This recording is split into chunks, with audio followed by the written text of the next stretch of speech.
So today we're going to be talking about marriage, sexuality, and colonialism. If we could have the next slide.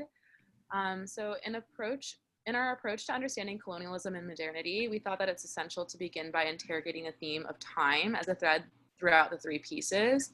Just as Hartman described her difficulty in determining the extent to which she had to abide by the laws of the historical guild in Venus in Two Acts, the traditional Western linear approach to history has created instances of past-future binaries that box in our conceptualizations of regression and progression.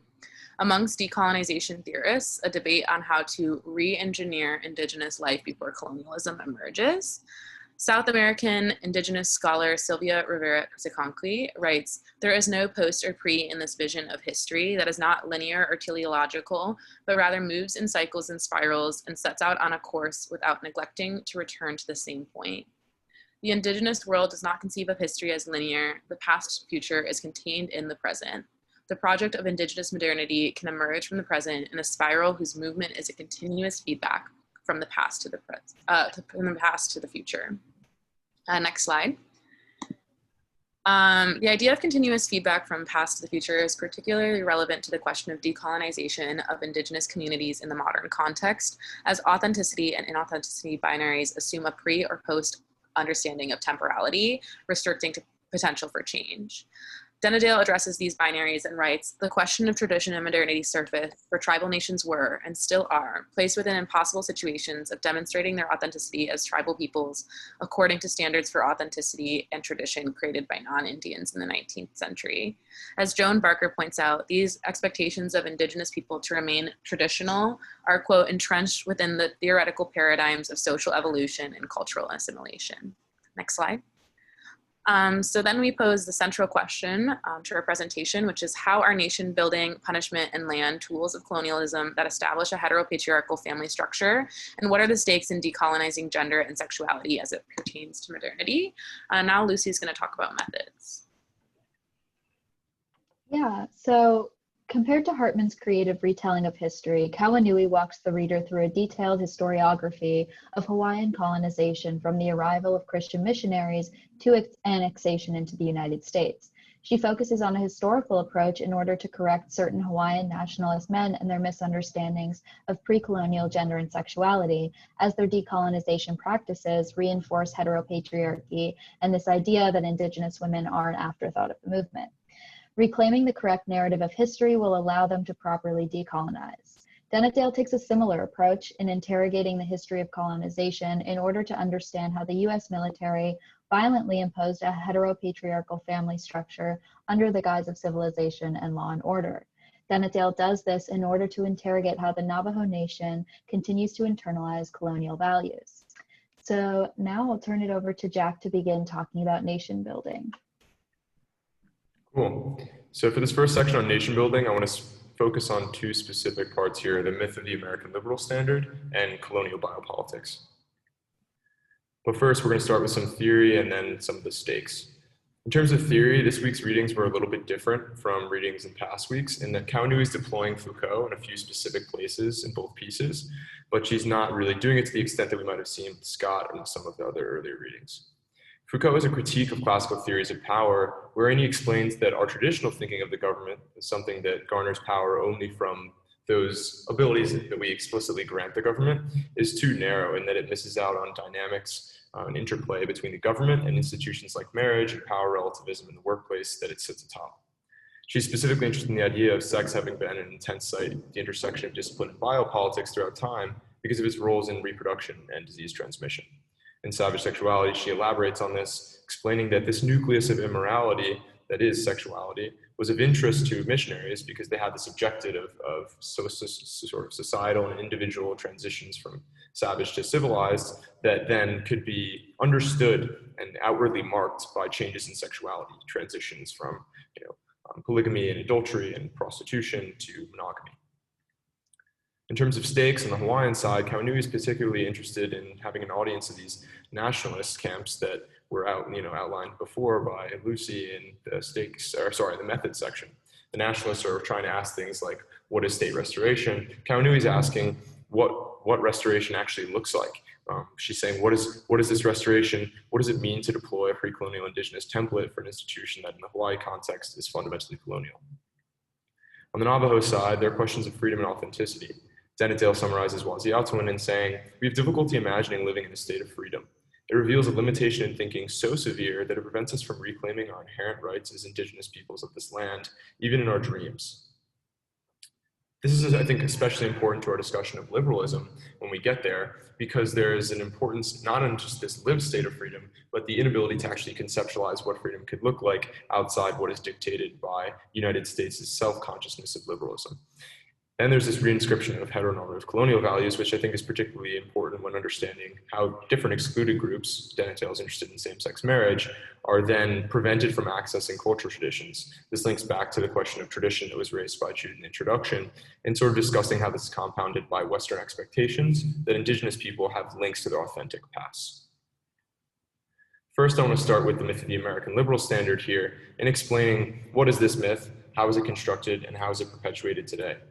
In the United States, across the nation, students in history classes in middle schools and high schools are often, given this dogma of the founding fathers, this romanticized notion of what it means to be free in the context of the United States. Denetdale criticizes this, explaining that the United States often sees itself as an exceptional nation state that shows the rest of the world the meaning of freedom, liberty, and democracy. This is the basis for a two-part dynamic that I was particularly interested in investigating when talking about sovereignty.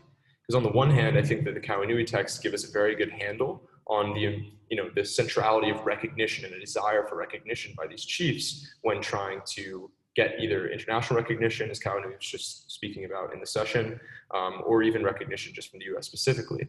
But the second part of that dynamic, which we'll explore in this case, is that is a result of the United States' presumption that our understanding of freedom is the correct understanding. We'll talk a little bit more about that in the colonial biopolitics section. There's also this minimization of violence and coercion that results as recognized by the historical account. So there's a historiographic implication here as well, namely that in the United States, having this idea of the greatness of our understanding of our own freedoms has led to an inability to understand the ways in which violence actually occurs between us and other groups, in this specific case, indigenous groups. In terms of colonial biopolitics, I wanted to start us up with a Kauanui quote. She says, hence the paradox. To fight that imperialism, Hawaiian chiefs enacted forms of colonial biopolitics in order to secure sovereign recognition. The regulation of a range of Hawaiian sexual norms was critical to the nation-building project, all of which contributed to the new standard of heteromonogamy that became the basis for constituting Western modes of property. While I'll leave the property component of that to Lucy in the third section of the presentation, I think that the first half of this quote is pretty revealing in terms of this two-part dynamic that I was just beginning to sort of explain in the previous section. So whereas the United States has this sort of epistemic confidence when it comes to the ways that we think about freedom, that can result in a desire for sovereign recognition in groups, for example, in Hawaii. To sort of flesh things out a little bit further, but not dive too deep, just for the sake of time, these chiefs had individual and societal incentives. Individually, they were hoping potentially for salvation, and that was an interest between them and the missionaries. And on a societal level, they were told by these missionaries that they were better in governance and that they had to pay more attention to population pressures. There was a logistical component to this, the statutes that were enforced on sexuality related to prostitution and adultery, some of those ones that were explored by Kauanui in the reading. The third part of this is the same-sex marriage and nationalism dynamic that's being sort of laid out by Kauanui when she's talking about the potential for recolonization by these nationalist camps. This was something that I would have hoped to have discussed a little bit more in the discussion section, because I think it's really interesting that she's trying to argue that moral permissibility or the affirmation of same-sex marriage on the part of these nationalist groups when they're thinking about breaking away, becoming independent, is not enough, and that decolonization efforts should actually strive to remove same-sex marriage and other sexuality considerations from government narratives. And secondarily, I think that this individual shift from people who take part in different sex norms that exist outside of what the West would condone, that transition that the missionaries are hoping for is analogous in some ways at the macro level to the transition from a savage to a civilized government or society. So the way that that's completed is, rather than the erasure of certain sexual practices, it comes down to the imposition of Western institutions like nuclear families and marriage. So these institutions actually ended up causing a lot of violence, both sex-based and gender-based violence. Disenfranchisement of women resulted in the removal of women from positions of power in politics that resulted both from them being tucked under their men, landowning men within these nuclear families and marriages, but also from expectations of the international community. So this links back to the point about recognition that we're making. The Kauanui was abolished in 1864, and there were also expectations of cabinet specialization that had led to that. Additionally, there's questions of delegation in the international community. They're used to having that delegation be conducted with men and not women. Denetdale also seconds this, saying that the conflation of nation with family, marriage, and sexuality was a force that caused issues in sort of indigenous understandings of sovereignty and how to build a nation. One interesting possibility for liberation that we wanted to talk a little bit about was from Andrew Smith here, summarized by Driscoll. So she offers I'm not going to read this whole quote here, it's a little bit long, an understanding of sovereignty beyond the nation state, wherein nation states that are usually governed by domination and coercion and understood through their borders, which is what Pete Iverson is talking about in 84 and 85 in the Denetdale reading.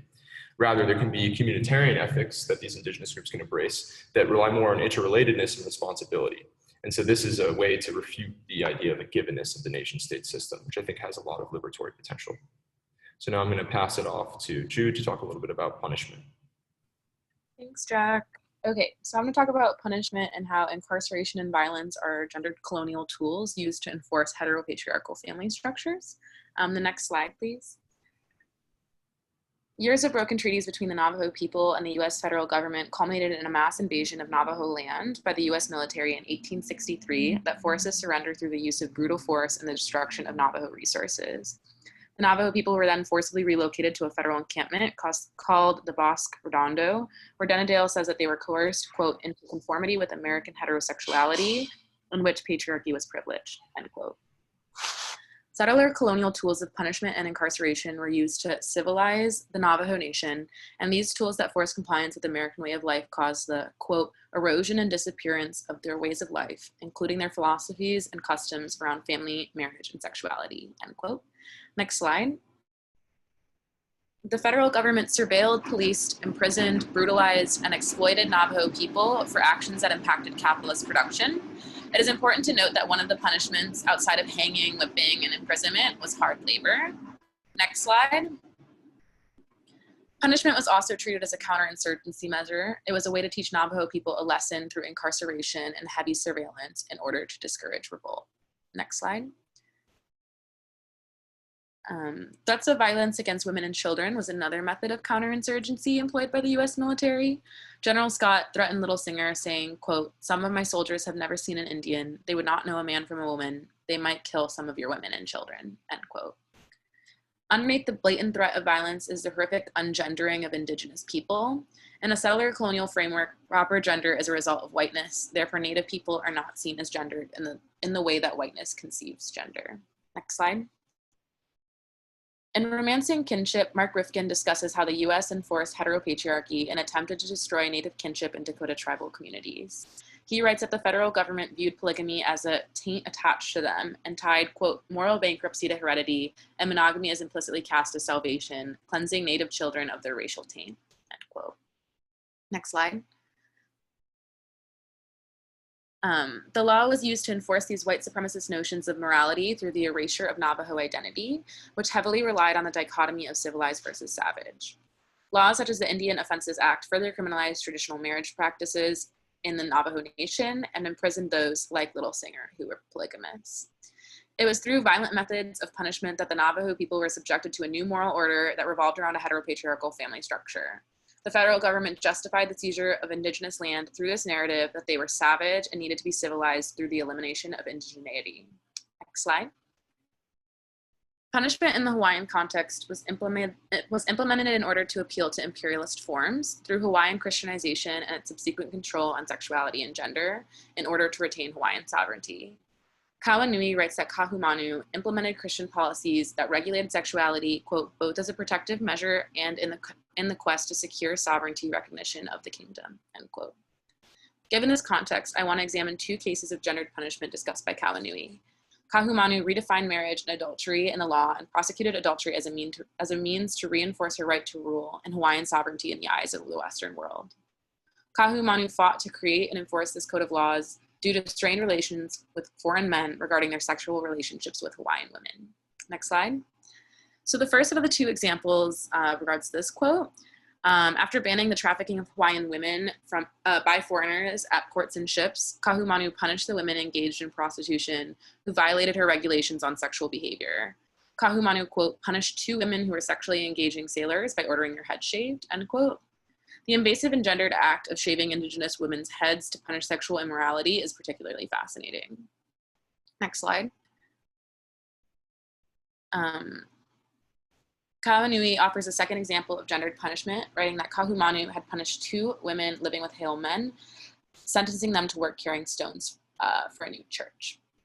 This shows that indigenous women were punished for sexual deviance through hard labor, and that this labor was harnessed to further Christianize and colonize. Hard labor as punishment was a key feature after the adoption of adultery laws. Kauanui writes that, quote, one missionary reported adultery built the road system in Hawaii. When the seamen found out that their women were missing, they rioted and threatened to destroy the town, resulting in women being returned to them, which is really interesting when compared to the Denetdale reading and how Little Singer was treated. In response, Kahumanu prepared for the adoption of laws on 3 of the 10 commandments, theft, murder, and adultery, as well as sexual behaviors like prostitution, while American and British consuls created proposals for a code of law to be implemented in the Hawaiian Kingdom. Kahumanu felt that a standard law that prohibited and punished prostitution would put an end to the tumultuous relationship with the foreigners and restate her authority. Next slide. Kahumanu, fearing foreign intervention, demanded that chiefs, commoners, and foreigners abided by the new laws. Kahumanu warned that punishments included hanging and imprisonment.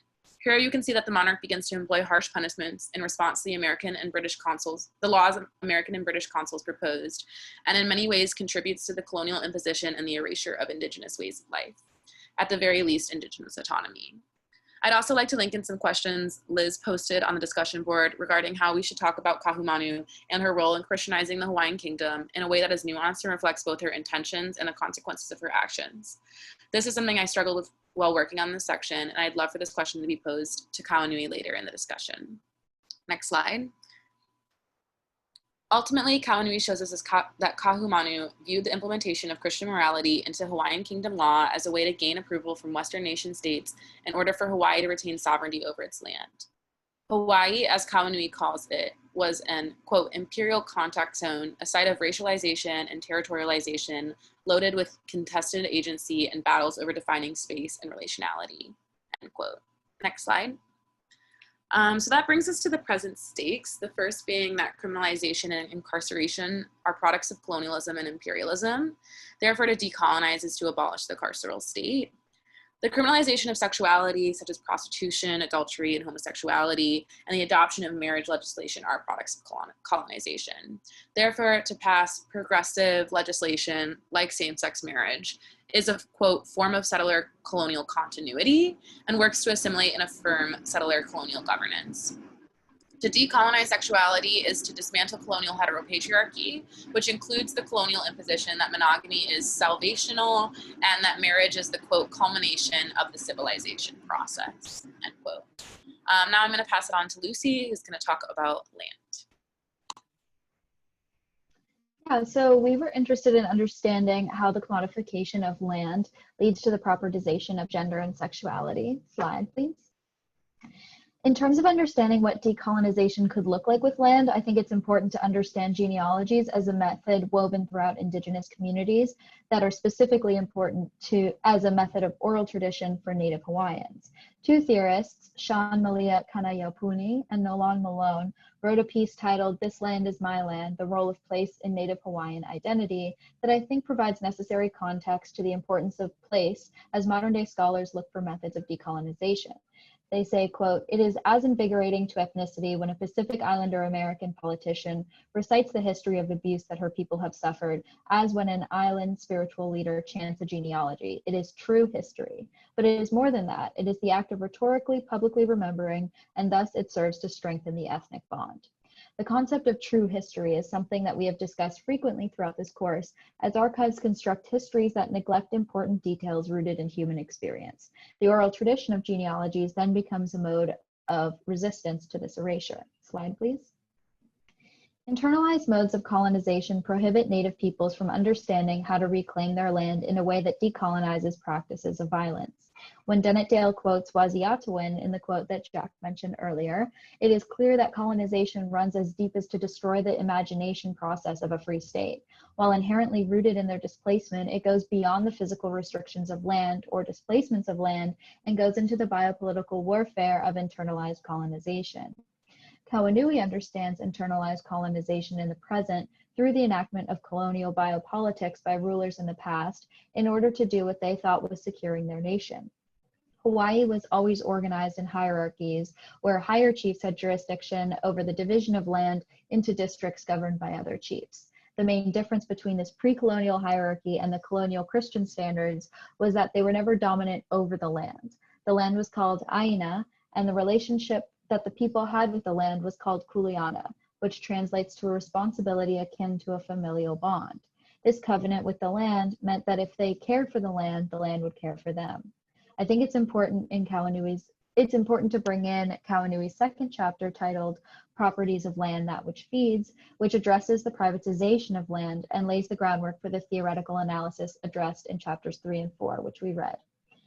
There was always land division, but the Bill of Rights of 1839 by King Kamehameha III made it so that all division was under Christian monotheistic standards.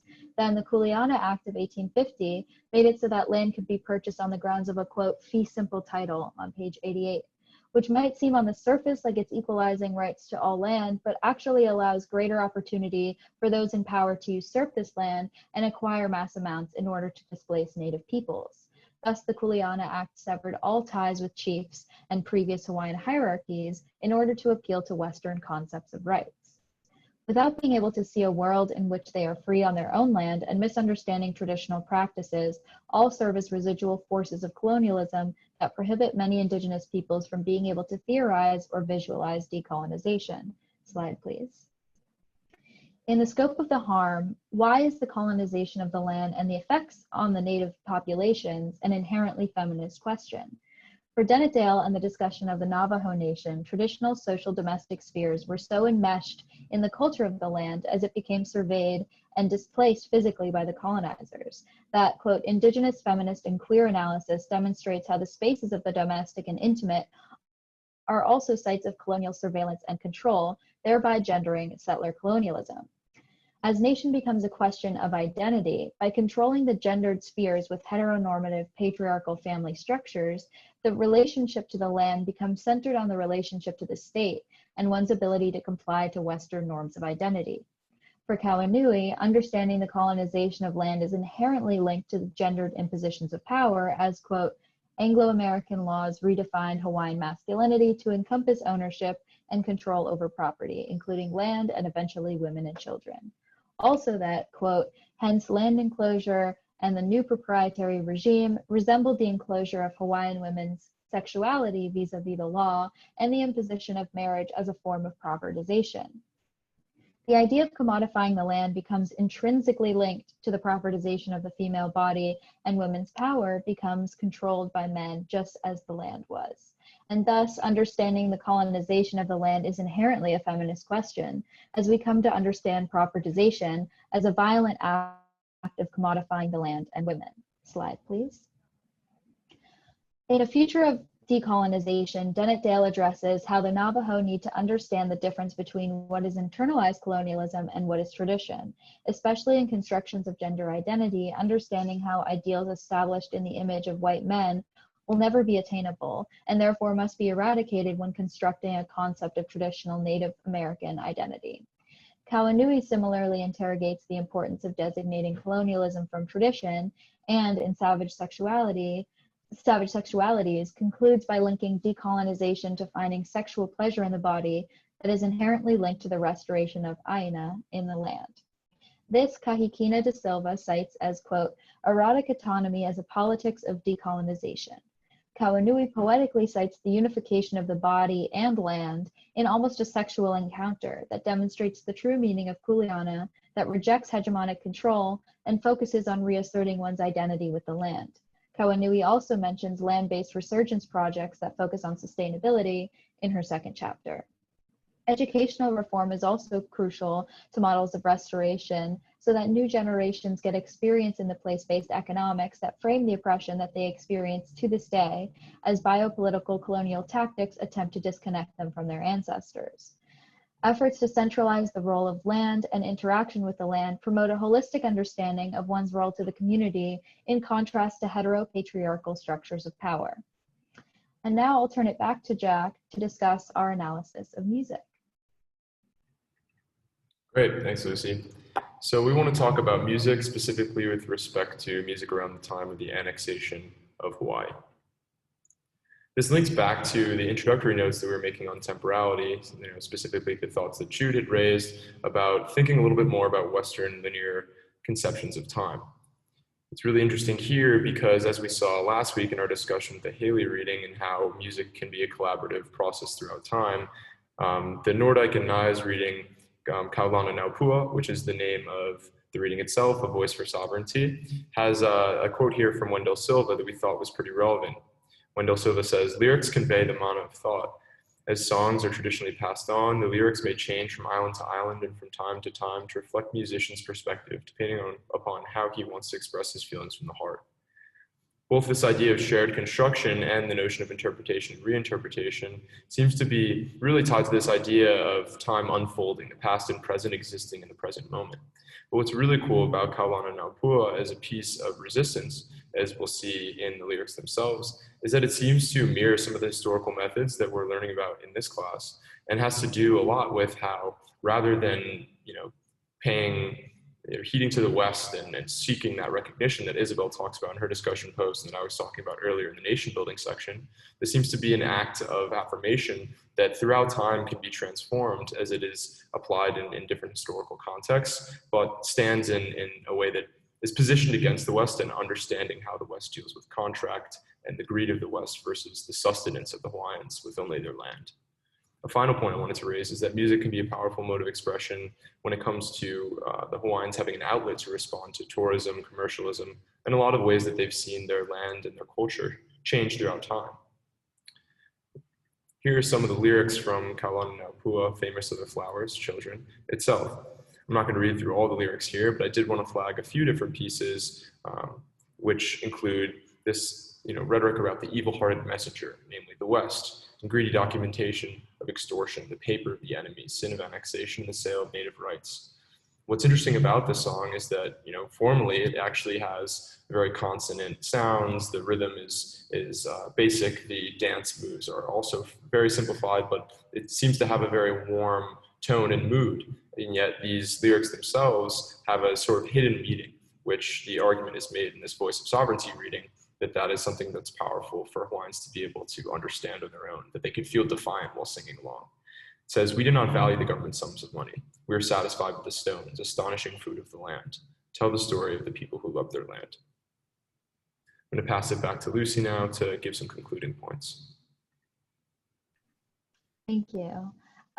So now we would like to return to our question: how are nation building, punishment, and land tools of colonialism that establish a heteropatriarchal family structure, and what are the stakes in decolonizing gender and sexuality as it pertains to modernity? Slide, please.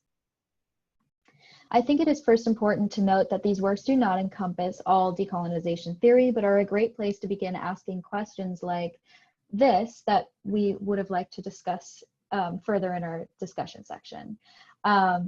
Slide, please. An important distinction between the text is the difference between settler colonialism of the Navajo Nation and the imperialist tactics enacted on the Native Hawaiians. The methods of establishing law and order looked very different and greatly affected the results of imposing heteropatriarchal family structures, which effectively colonized and controlled gender and sexuality.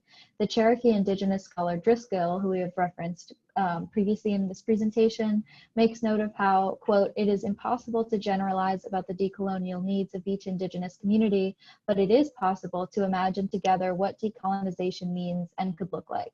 Within our particular political contexts, it is this imagination that is the strongest part of our decolonial struggles."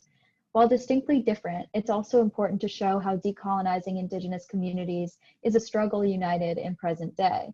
Modern day conversation about legalizing gay marriage for example, is counterintuitive because it's only expanding colonialist understandings of gender and sexuality, but not working to decolonize the structures that were imposed upon them. Slide, please. So in talking about present day stakes, I think it's important to bring up that Indigenous Peoples Day was on Monday, and this day often demonstrates acknowledgement of Indigenous peoples, but often in a superficial way that gives a title but neglects to decolonize or accept responsibility as an American society. Also, as of this morning, there is direct action to stop the construction of a toxic pipeline running through Brooklyn, which is just another reminder in the present day. Also, the violence of erasure is still a very present form of violence that runs throughout time and works through the archives and education and doesn't allow present-day Indigenous populations to have access to an accurate and diverse conversation of their own history. It's important to these communities that Indigenous practices in oral tradition and inscription in arts like music continue to provide variation on tradition in the present and the future. They cannot return to a specific point in history, so it's important to these communities that they continue to add nuance to tradition in order to project an image of a future decolonized world in their physical embodiments of tradition. Slide, please. Now we would like to ask one final discussion question to begin with in order to start the conversation in our discussion section. That is, how did the similarities and differences between the imperial tactics deployed against Hawaii and settler colonial violence against the Navajo play out in the gender and sex-based control faced by members of both groups? Does understanding distinctions between the US's role in both cases help inform decolonization strategies? Thank you. Thank you.